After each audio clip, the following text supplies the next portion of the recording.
बहुत धन्यवाद आपका। कह रहे हैं सत्यवचन शिशुपाल के गर्दन पे सुदर्शन का चक्र कब चलाएंगे?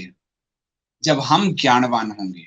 शस्त्र और शास्त्र यानी आपके लिए एक आदर्श, एक अगर आदर्श लेना है, वैसे तो एक हमारे यहाँ तो हैं, तो परशुराम, कृष्ण, राम, सब शिव, ये सब आदर्श आप उनको बनाइए। इन मावाली जो बॉलीवुड वाले हैं और नेता, इन सबको आदर्श मत बनाइए, तब जाकर ये युद्ध हम जीत पाएंगे। ये युद्ध है, ये कल्चरल युद्ध है, ये फिजिकल युद्ध है, ये भौगोलिक युद्ध है। और मैं इस मामले में बहुत साफ हूं, इसलिए हमारी भी कोई संस्था जब हमें डाइल्यूट करना चाहती है तो मैं उसके विरुद्ध खड़ा हो जाता हूं। कई लोगों को बुरा लगता है, लेकिन कई लोग मेरा सपोर्ट भी करते हैं।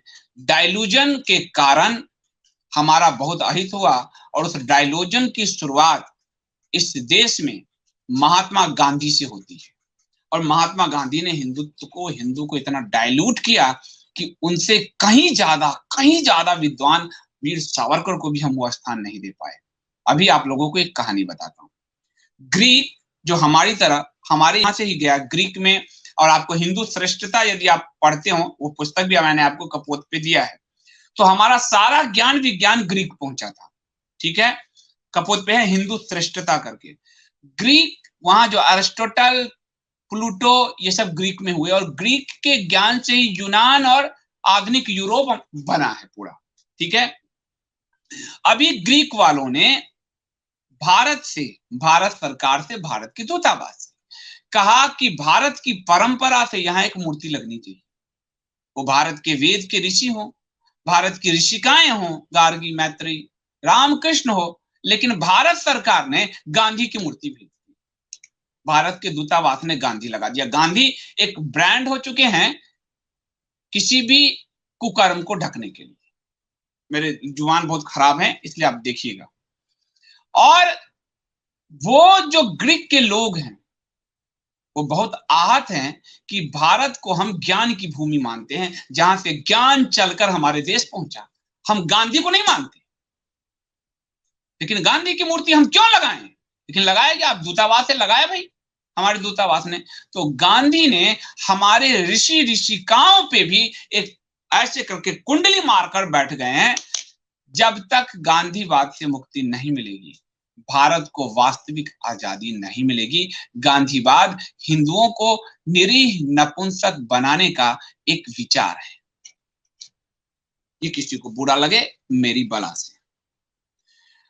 बहुत धन्यवाद आपका। जो ग्रामीण हिंदू 4-5 हिंदू योद्धा पैदा करते हैं, उन पर उसका असर होगा या नहीं, मैं बच्चे नहीं बोलूंगा, क्योंकि बच्चे तो ग्रामीण हिंदू जो 4-5 योद्धा पैदा करते हैं, आप कह रहे हैं। आप गांव में भी देखिए, मैं गांव से ही आता हूं, बहुत हिंदू अच्छा जीवन देने के लिए अपने बच्चों को, जब कह तो रहा हूं कि औसतन, उस दिन आपको शांतनु ने बताया कि हमारा औसत 2 आ चुका है। हमारा औसत 2 है, 2 से कम ही होता है हिंदुओं का, उनका औसत 3 है। तो अब आपको सोचना है कि क्या स्थिति होगी।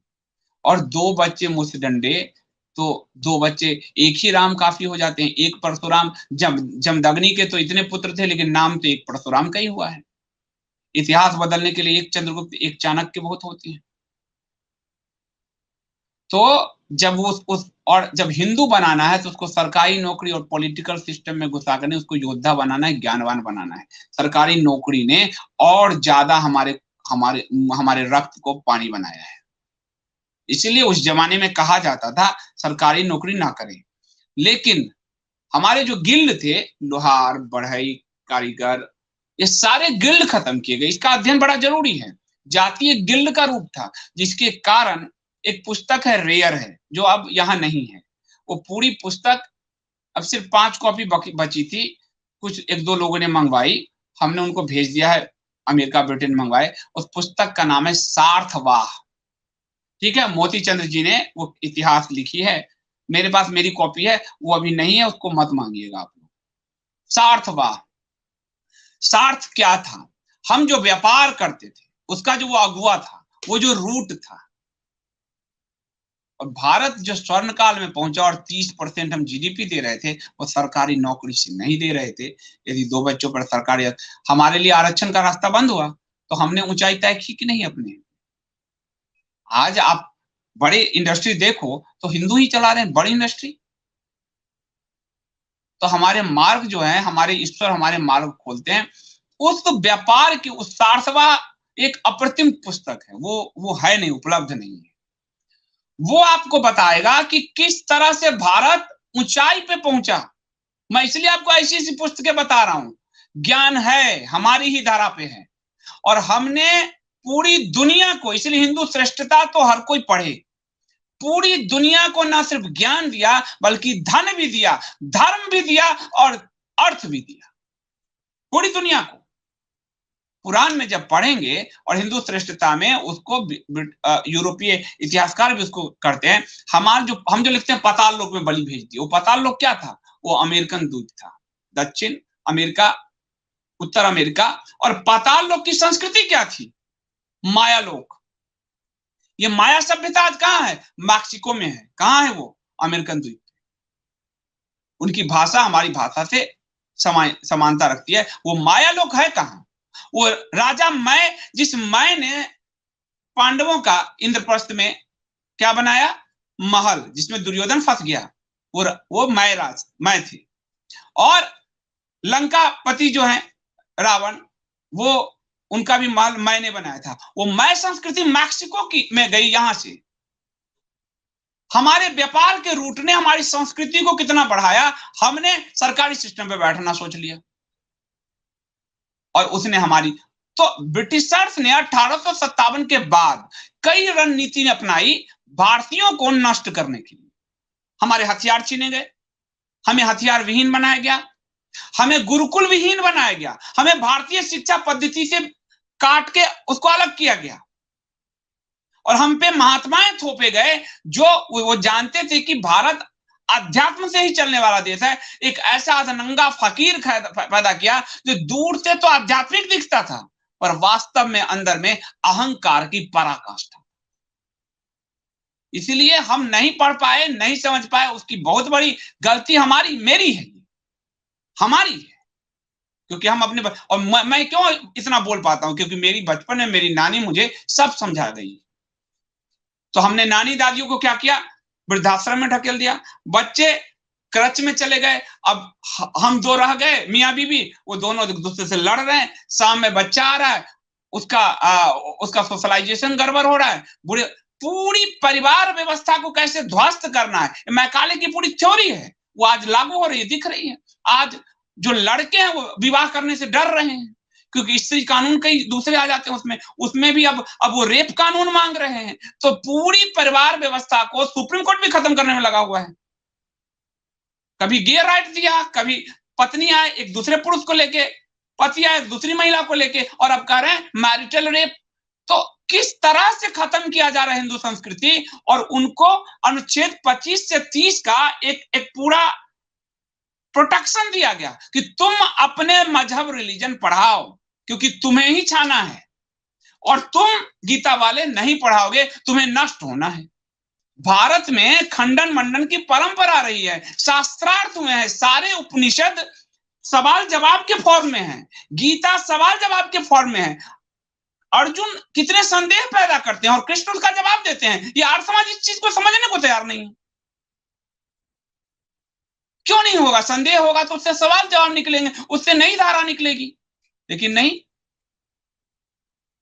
तो हमारे यहाँ कई बार ये उदाहरण मैं देता हूं कि माता काली जब रक्त बीज का नाश करने गई तो माता दानवों का भक्षण करते करते देवताओं का भक्षण भी करने लगी। शिव जो लेटे, हमारे एक एक प्रतीक बड़े सुंदर हैं जहां से माता को ज्ञान का बोध हुआ। इसलिए जो पुरुष और प्रकृति सांख्य दर्शन में कहा गया जिसको, वो क्या है? शिव चेतना है और माता शक्ति है।